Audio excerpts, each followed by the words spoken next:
Hello, and welcome back again to Infinite Jeff, the project where I Jeff read to you, internet people, the book Infinite Jest.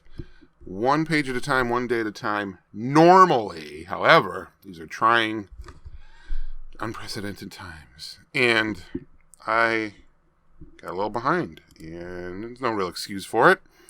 But I'm doing 2 pages at a time every day for a couple weeks until I get caught up. So this is the second of today. Do this, get it all edited, and go to work in a couple hours. It's going to be sweet. It's going to be sweat. Super sweat. Yeah, brah. Anyway, page 115. Slightly sick to his stomach, and it's hard to eat enough at dinner. And then later, when he does go off, he gets ravenous and goes out to father and son market for candy, or else floods his eyes with Maureen and heads down to the headmaster's house for another late dinner with CT and the moms. And eats like such a feral animal that the mom says it does something instinctively maternal in her heart good to see him pack it away. But then he wakes before dawn with awful indigestion. Yeah, I know what that's like, buddy. So the suffering gets less lonely, Blot prompts him. 2 curves down the hall in VR5 when the viewer is on the south wall and doesn't get turned on. The Canadian John Wayne's got Lamont Shue and Sleepy T.P. Peterson and Kieran McKenna and Brian Van Vleck. He's talking about developing the concept of tennis mastery, Shue tells the other 3. They're on the floor Indian style, Wayne standing with his back against the door, rotating his head to stretch his neck. His point is that progress towards genuine show-caliber mastery is slow and frustrating, humbling, a question of less talent than temperament. Is this right, Mr. Wayne? Shue says that because you proceed towards mastery through a series of plateaus, so there's like radical improvement up to a certain plateau, and then what looks like a stall on that plateau, with the only way to get off one of the plateaus and climb up to the next one, up ahead, is with a whole lot of frustrating, mindless, repetitive practice and patience and hanging in there.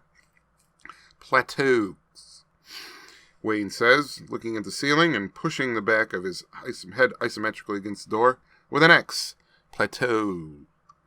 The inactive viewer's screen is the color of way out over the Atlantic looking straight down on a cold day. Shue's cross-legged posture is textbook. What John's saying is the types who don't hang in there and slog on the patient road towards mastery are basically 3 types. You've got what he calls your despairing type, who's fine as long as he's in the quick improvement stage before a plateau. But then he hits a plateau and sees himself to stall, not getting better as fast or even seeming to get a little worse. And this type gives in to frustration as despair, because he hasn't got the humbleness and patience to hang in there and slog, and he can't stand the time he has to put in on plateau. And what happens? Geronimo! The other kids yell, not quite in sync. He bails, right, Shue says. He refers to the index cards. Wayne's head makes the door rattle slightly. Shue says, then you've got your obsessive type. JW says, so eager to plateau hop, he doesn't even know the word patient, much less humble or slog. When he gets stalled at a plateau, he tries to will or force himself off of it by sheer force of will and drill and will and practice, drilling and obsessively honing and working more and more, as in frantically. And he overdoes it and gets hurt, and pretty soon he's all chronically messed up with injuries, and he hobbles around on the court still.